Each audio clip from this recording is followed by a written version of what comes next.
आपण बघत आहात एकेपी न्यूज मराठी. आपला आवाज आपली ताकद. सबस्क्राइब करा, शेअर करा, लाईक करा.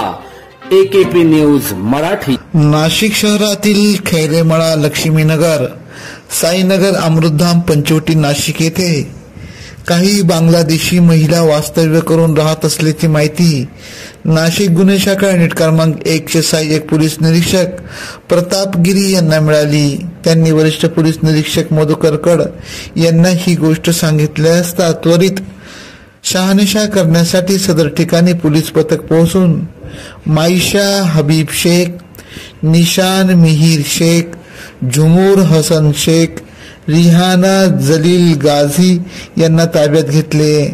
त्यांची चौकशी केली असता बनावट कागदपत्र त्यांच्याकडे आढळून आले. या महिला बनावट कागदपत्र स्वतःजवळ बाळगून राहत होते. तसेच बनावट कागदपत्र बनविणाऱ्यास पोलिसांनी ताब्यात घेतले असून पुढील कारवाई कामे पंचवटी पोलीस ठाण्याच्या ताब्यात देण्यात आले आहे.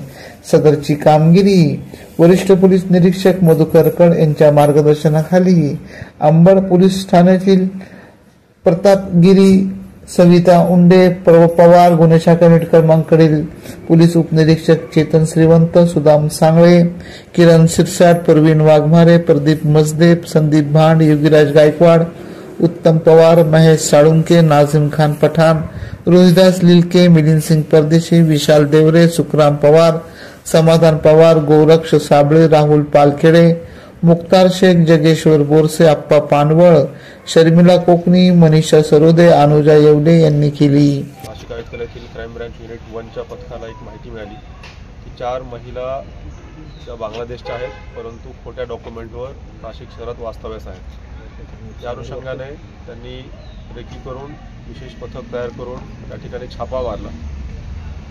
तर त्या ठिकाणी असं आढळून आलं, अमृतधाम येथील एका पत्र्याच्या खोल्यामध्ये ह्या 4 महिला राहत होत्या. एका पुरुष व्यक्तीने त्यांना इथे भाड्याने आणलेलं होतं. त्यांच्याकडे त्यांच्या डॉक्युमेंटची चौकशी केली असता त्यांच्याकडचे जे डॉक्युमेंट्स आहेत आधार कार्ड सारखे हे फेक डॉक्युमेंट आढळून आले. परत त्यांच्याविषयी गुन्हे शाखेच्या पथकानं अधिक चौकशी आणि तपास केल्यावर त्यांची खात्री पटली की ह्या 4ही महिला बांगलादेशी आहेत व आणखी एका व्यक्तीने, जो दास नावाचा व्यक्ती आहे, त्यांनी यांना खोटे डॉक्युमेंट बनवून दिले. यावरून या 4 महिलांना तसेच एक पुरुष यांना अटक करण्यात आलेली आहे आणि त्यांच्याविरुद्ध विविध कायद्यान्वये तसेच पारपत्र अधिनियम याच्यान्वये गुन्हा दाखल करण्यात आलेला आहे आणि पुढील तपास सुरू आहे. महिला सुरत येथून इथे आलेली अशी प्राथमिक माहिती आहे. त्यातील 2 महिला 1 वर्षापासून या ठिकाणी आहेत आणि काही नुकत्याच आल्याचं सांगत आहेत.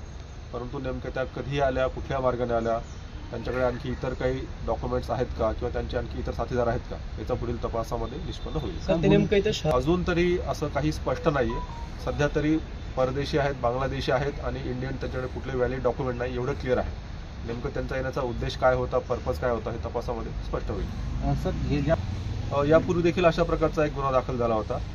अजून तरी त्यांचा याच्याशी काही संबंध असल्याचा स्पष्ट होत नाही, परंतु तपासामध्ये स्पष्ट होईल की त्यांचा आणि यांचा काही संबंध आहे का. आपण काय कारवाई करता आता याच्यानंतर यांना माननीय न्यायालयापुढे हजर केलं जाईल आणि परत कोर्टाच्या निर्देशनाप्रमाणे पुढील डिपोटेशन वगैरे कारवाई होईल. सर किंवा पुरुष आहेत का बांगलादेश? सध्या तरी ह्या 4 महिला आपल्या निदर्शनास आलेल्या आहेत. बांगलादेशींविषयी चौकशी आणि सर्च मोहीम सुरूच आहे कंटिन्युअसली. इतरही देखील ठिकाणी अशी सर्च मोहीम अजूनही सुरू आहे आणि जर अशा प्रकारचं कुणीही विदाऊट डॉक्युमेंट सापडलं तर त्यांच्यावर देखील कारवाई केली जाईल. आपल्या तपासात सध्या तरी ह्या 4 जणींना इथे इंडियामध्ये आणण्यासाठी काही लोकांनी मदत केलेली आहे. त्यांची नावं देखील कळलेली आहे. त्यापैकी 1 जण आपल्या ताब्यामध्ये आहेत. इतरही त्यांचे आणखी इंडियामध्ये आणण्यासाठी काही मदतनीस असू शकतात, त्यांचा देखील शोध घेतला जाईल. ज्या व्यक्तीने त्यांना इथे आणलेलं आहे भाड्याने, तर जो कोणी व्यक्ती आहे तर त्यांची देखील चौकशी करून त्यांच्यावर देखील जर शक्य झालं तर कारवाई केली जाईल. एकेपी न्यूज साठी क्राईम रिपोर्टर फिरोज पठाण, नाशिक.